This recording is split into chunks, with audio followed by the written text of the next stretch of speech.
Welcome back, everyone. Today we're going to demonstrate an installation of Jade's Amethyst Ceramic Glass Coating.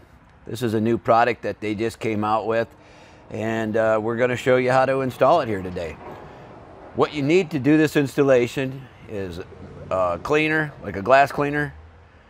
A clay bar is what I prefer to get all the contamination out of the windshield.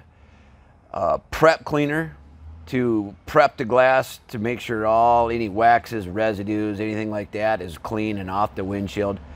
And then an applicator pad, obviously a bottle of the Amethyst, and then a couple of microfibers to get the job done. Let's get at it.